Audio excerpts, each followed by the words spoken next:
So as somebody who's worked in many restaurants in my day, I've been a waitress, I've been a hostess, I've been a bartender. And because I worked in New York for all those years, there have been like ridiculous amounts of celebrities that have come and gone. Mm-hmm. And some of them were super nice and some of them were just total jerks for no apparent reason. And it would be great. Like, I wonder if Instagram was around then, if I would have gotten on an Instagram story and been like, here's who came in today and they were like really awesome. And then here's who came in yesterday and they totally sucked and didn't leave a tip. Like, I wonder if I would do that. I think I would put my job in jeopardy.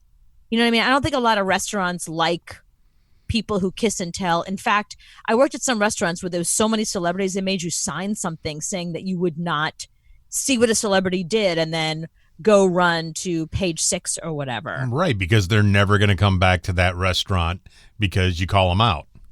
Right. So there's this hostess named Julia Carolyn, and she's been doing this for a while. This is her second video that she's posted, but apparently she's like posted stuff like this before where she basically kisses and tells. She talks about everyone that comes in her restaurant. Now, the thing is, she's the hostess, not the waitress. Mm-hmm. So all she has to say is how many and would you like a table? Do you have a reservation? It's different when you're a waitress and you have to take somebody's order, which I have definitely done, and there've been a lot of big celebrities. So let's let her tell you what she thought of Kendall Jenner and Beyonce and Nick Jonas, and then I'll tell you about the celebrities that I ended up serving. So next up we have Kendall Jenner. This is another one where I unfortunately did not have the best experience with them. She used to come in all the time and was pretty cold towards staff. She also usually has someone speak for her and doesn't speak directly to staff. I'm gonna give her the benefit of the doubt and say she's just shy. For my experiences with her, I have to give her like a 4 out of 10. Next up, we have Nick Jonas, another childhood fave. He came in with his friends one time and he was really normal and chill. Not too much to report on this, but he definitely seems like a nice guy. I'm gonna give him an 8 out of 10. Next up, we have the queen herself, aka Beyonce. This is definitely the most starstruck I've ever been. We didn't speak too much. Her and Jay-Z came in and I walked them to their table. But when she left, she made sure to look at me, give me a big smile, and say thank you. When I was a waiter, Britney Spears had come in, and it was one of these things that was almost exactly like Kendall Jenner, where they don't let her talk. Mm-hmm. So somebody orders for the table. If Britney needs something, they call you over and they say, Britney needs, and they tell you what Britney needs, or can you please bring another Coke and put it here? Mm-hmm. They don't even say her name. They just say like, put it here, like in front of this person, as if I don't know it's Britney Spears, you know? Mm-hmm.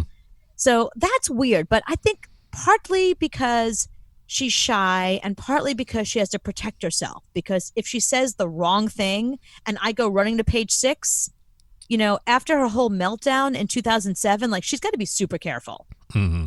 And then also she's one of these people that like you and I have interviewed her, so we know. She's the kind of person that would order turkey, but she meant chicken. Right. So it's probably better that somebody else orders for her. Well, that's most women. It doesn't have to be Britney Spears. I think all women should have somebody order for them when they go out because you're going to get the wrong thing, and then you're going to blame me, and then you're going to eat my stuff on my plate. So it's just better for you just to sit there and not say a word. Peter Gabriel was the nicest. He was in there with a big group of people, and I was expecting like whoever was his manager or agent or whatever to do all the talking. He did all the talking. He ordered for everybody. He called me. He asked me what my name was, called me by my name, like held my arm while he ordered things. Like he grabbed my wrist and he was like, okay, Cooper, here's what we'd like. I want this many drinks for these people. That person cannot have alcohol, so make sure they get a Coke every single time. You know, he was very like, I don't know. He was like a big, like, I almost felt like he was about to say, why don't you sit down and have a drink with us? You know, right. He was so friendly and so nice. Well, he's one of those lucky guys that nobody really knows what he looks like. But Right. I don't think Peter is walking down the street and you're going, hey, there's Peter Gabriel.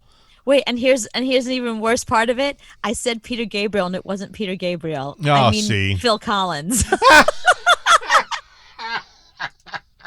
I knew it was one of those guys. I don't even know that music all that well. I knew it was one of the guys from Genesis. Okay, it was not Peter Gabriel. It was Phil Collins because I just looked it up.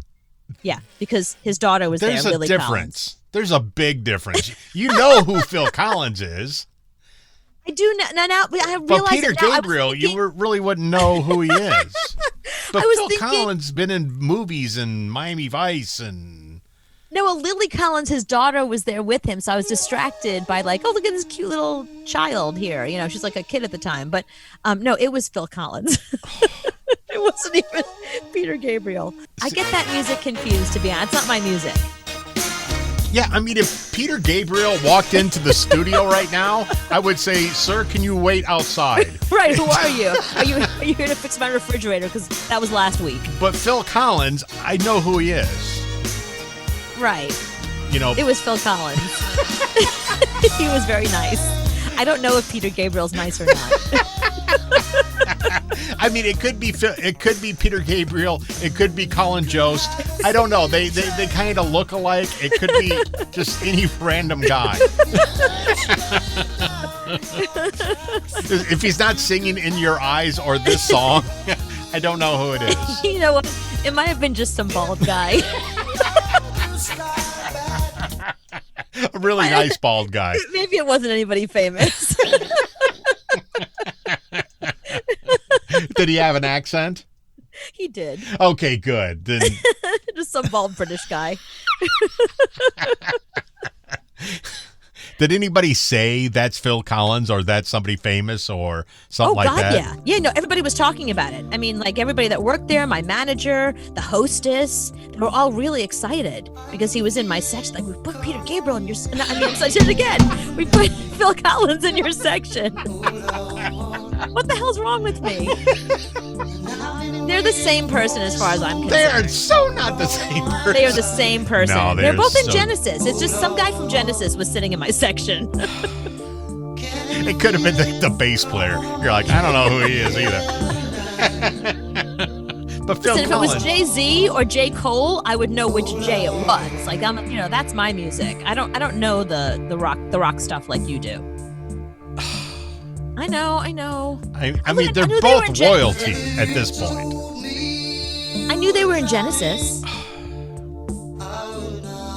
Which one's this? This is Phil Collins, right? This is Phil Collins. This is the Okay. bald British guy. The bald British guy who sat in my section and was very nice to me And he had an accent and he's really small. and left me a nice tip. Did he really? Yeah, he was really generous. He was really sweet. He was terrific. Yeah. He's got Susudio money. When you got Susudio money, yeah, you can leave a nice tip.